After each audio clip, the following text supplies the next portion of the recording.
नमस्कार, आप देख रहे हैं अब तक टीवी चैनल। हमारे संवाददाता रूपेश रावते ने बालाघाट मध्य प्रदेश से जानकारी देते हुए बताया कि लौंजी किरनापुर क्षेत्र के लिए सड़क संपर्क के लिए लिहाज से बड़ी खबर प्रकाश में आई है। मध्य प्रदेश सड़क विकास निगम द्वारा प्रस्तावित प्रमुख जिला मार्गों की सूची में राजेगांव किरनापुर लौंजी आमगांव मार्ग को 4 लेन में विकसित करने के लिए शामिल किया गया है। दस्तावेज के अनुसार इस मार्ग की लंबाई 57.40 किलोमीटर है। कुल 1146.03 किलोमीटर के सड़क विकास प्रस्ताव में क्षेत्र के इस मार्ग को 4 लेन के रूप में प्रस्तावित किया गया है। 120 फीट की जगह 80 फीट चौड़ाई रखने का प्रयास विधायक राजकुमार कर्राहे ने बताया है कि सामान्य तौर पर 4 लेन सड़क की चौड़ाई करीब 120 फीट होती है। ऐसे में सड़क निर्माण के दौरान मुख्य मार्ग से लगी व्यापारिक प्रतिष्ठानों, मकानों और जमीनों पर इसका असर पड़ सकता है। उन्होंने कहा है कि राजेगांव से लौंजी और आमगांव तक आने वाले प्रमुख मुख्यालयों में मार्ग की चौड़ाई लगभग 80 फीट रखने का प्रयास किया जाएगा ताकि सड़क के किनारे रहने वाले लोगों और व्यापारी वर्ग को नुकसान ज्यादा न होने पाए। विधायक ने कहा कि सड़क का 4 लेन में विकास क्षेत्र के लिए जरूरी है, लेकिन इसके साथ ही मुख्य सड़क से लगे व्यापारियों, आम लोगों के हितों को भी ध्यान में रखा जाना चाहिए। इसी उद्देश्य से मुख्यालय से एवं आबादी वाले हिस्सों में सड़क की चौड़ाई को व्यवहारिक रखने प्रयास किया जाएगा ताकि विकास के साथ लोगों की रोजी रोटी और संपत्तियों पर अनावश्यक असर न पड़े।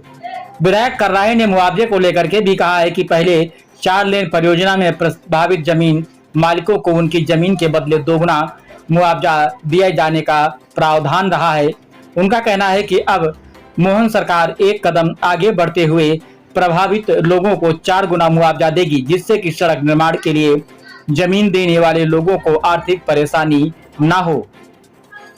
राजेगांव किरनापुर लौंजी आमगांव मार्ग क्षेत्र की दृष्टि से बेहद महत्वपूर्ण है। इसके 4 लेन में विकसित होने से लौंजी किरनापुर क्षेत्र का बालाघाट जिले के अन्य हिस्सों के साथ साथ महाराष्ट्र के गोंदिया क्षेत्र से संपर्क और बेहतर होने की भी उम्मीद है। सड़क के चौड़ीकरण से आवागमन के साथ व्यापारिक गतिविधियों को भी गति मिलने की संभावना है। उपलब्ध दस्तावेज में इस सड़क को 4 लेन के लिए प्रस्तावित किया गया था तथा व्यवहार्यता एवं विस्तृत परियोजना प्रतिवेदन तैयार करने का उल्लेख है, यानी कि परियोजना के तकनीकी, वित्तीय और भूमि संबंधी पहलुओं का विस्तृत अध्ययन होना बाकी है। इसके बाद ही निर्माण की दिशा में आगे की कार्रवाई की जाएगी। आइए चलते हैं हमारे संवाददाता के साथ ग्राउंड जीरो पर। ये लांजी राजेगांव मार्ग 4 लेन जो बनने वाला है, उसका क्या प्रोसीजर आया है, कैसा क्या बनना है? बिल्कुल, चूंकि जिस तरह से लांजी हमारा मुख्य धारा से कटी हुई विधानसभा क्षेत्र कहलाती थी और वनांचल वाला क्षेत्र रहा है, और हम ये देखते रहे हैं कि सड़कों की स्थिति भी हमारी जो थी, मुख्य सड़कें जो थी वो प्रति 2-3 साल में टूट जाया करती थी। ऐसी स्थिति में मैंने विभागीय कर्मचारियों से जब संपर्क किया, बात किया, तो उन्होंने मुझसे कहा था कि सरकार साहब, आपकी आज सरकार है और आप चाहे तो कुछ बड़ी योजना भी यहाँ पे ला सकते हैं, क्यों ना इसको 2 लेन सड़क से आप 4 लेन का प्रस्ताव देंगे तो ये संभव हो सकता है। और उसी बीच मैं माननीय मुख्यमंत्री जी से मिला, और माननीय मुख्यमंत्री जी से मिलने के बाद में जब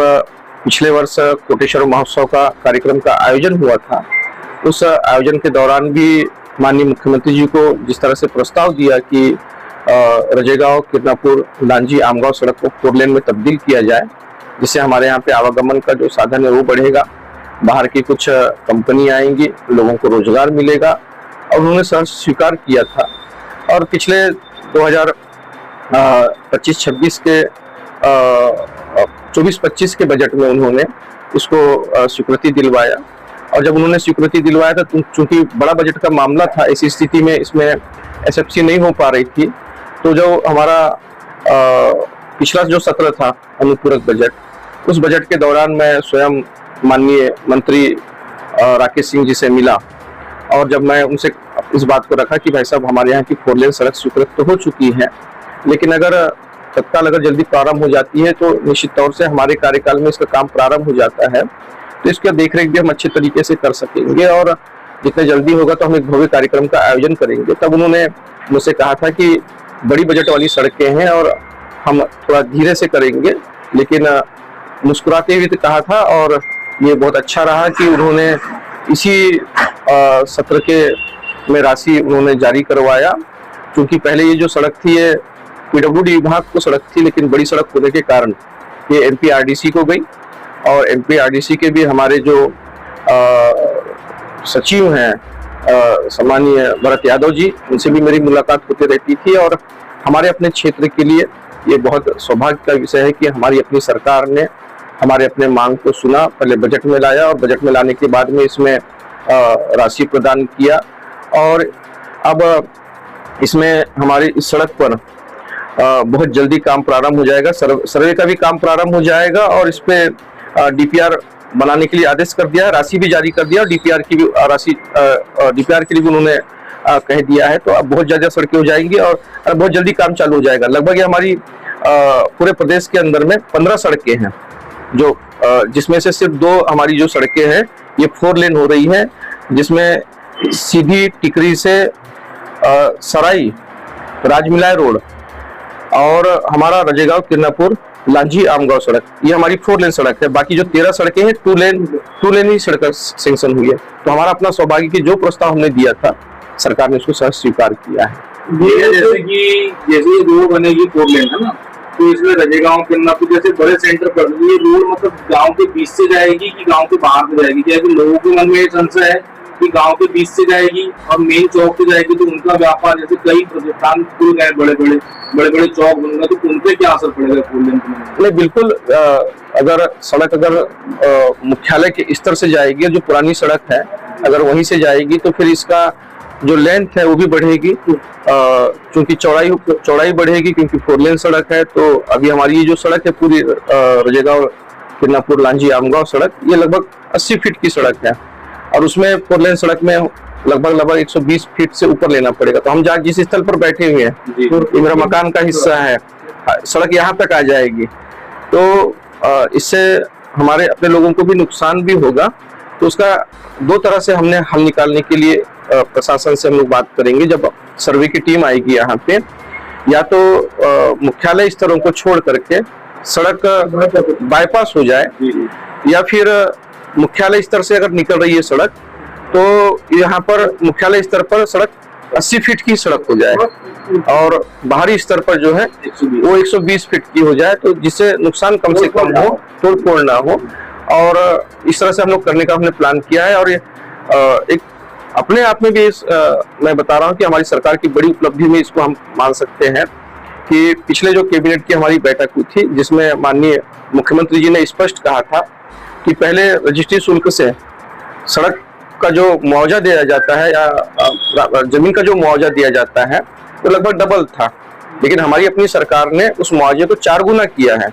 कि आज अगर रजिस्ट्री शुल्क किसी जमीन की अगर आ रही है 10 लाख रुपए, तो उसको 20 लाख रुपए दिया जाता था, लेकिन आज की स्थिति में अगर रजिस्ट्री शुल्क जो निर्धारित होता है हर जमीन का, अगर वो 10 लाख रुपए है तो उसके एवज में उनको 40 लाख मिलेगा। तो हमारी सरकार की है, तो इसमें हम इसको बहुत नुकसान भी नहीं कह सकते कि अगर किसी का मकान आएगा या किसी की खेती आएगी तो उनको 4 गुना ज्यादा मुआवजा भी मिलेगा, और अगर मकान है, शॉप है, उसका अतिरिक्त पैसा भी मिलेगा। तो ये एक अच्छा एक जो पूरा प्लान हम लोग करने का जो कर रहे हैं कि अच्छा प्लान बन करके ये सड़क का काम जल्दी से प्रारंभ हो जाए, ताकि हमारे विधानसभा क्षेत्र में आवागमन का साधन बढ़ेगा, और निश्चित तौर से इसका लाभ जो है भविष्य में हमारे अपने लोगों को मिलेगा। लोग छोटे छोटे व्यापार 4 लेन जब बनती है तो छोटे छोटे व्यापार डालते हैं, कोई पांठिया डालता है, कोई ढाबा डालता है, कोई होटल डालता है, कोई पेट्रोल पंप डालते हैं, कई प्रकार के व्यापार डालते हैं। ये सब चीजें हैं जो हमारे अपने लोगों को व्यापार से जोड़ेगा। जैसे कि आप देख रहे हैं अभी बालाघाट हाईवे पे टोल लगा हुआ है, जिसमें छोटे छोटे जो 10-20 किलोमीटर के लिए जाना है उनको भी 95 रुपये टोल देते हैं। कई शोर कितने अपना टोल प्लाजा बना हुआ है, कितना क्या करेंगे, नहीं बिल्कुल हमारी सांसद सम्मानीय भारती पारधी जी इस विषय पर ऊपर में उन्होंने चर्चा भी किया है और आपने सोशल मीडिया के माध्यम से देखा भी होगा कि उन्होंने ज्ञापन भी दिया है कि जो स्थानीय जो लोग हैं, जैसे अब रजेगांव में रहने वाले लोग हैं, अगर वो भी टोल का पैसा देंगे तो फिर कैसे चलेगा। तो स्थानीय कुछ किलोमीटर का करके उनकी सूची जो है टोल वालों को पहुंचा करके कि ये स्थानीय गाड़ियां हैं, तो ऐसी स्थानीय गाड़ियों का वहां पर रिकॉर्ड रहेगा और उनको किसी प्रकार से दिक्कतों का सामना भविष्य में नहीं करना पड़ेगा। क्योंकि अभी टोल प्लाजा नया प्रारंभ हुआ है तो उसमें कई विसंगतियां हैं। हम स्वयं समझ रहे हैं कि वो जिस क्वालिटी की सड़क बनी है वो क्वालिटी भी उसमें उस सड़क में नहीं है, क्योंकि बनने के बाद में हमने स्वयं देखा है कि जो उसका ओवरब्रिज था वो खसक गया था। फिर आज भी हम उस सड़क से जब चलते हैं तो हमको समझ में आता है कि थोड़ा क्वालिटी में हुआ है, कहीं पे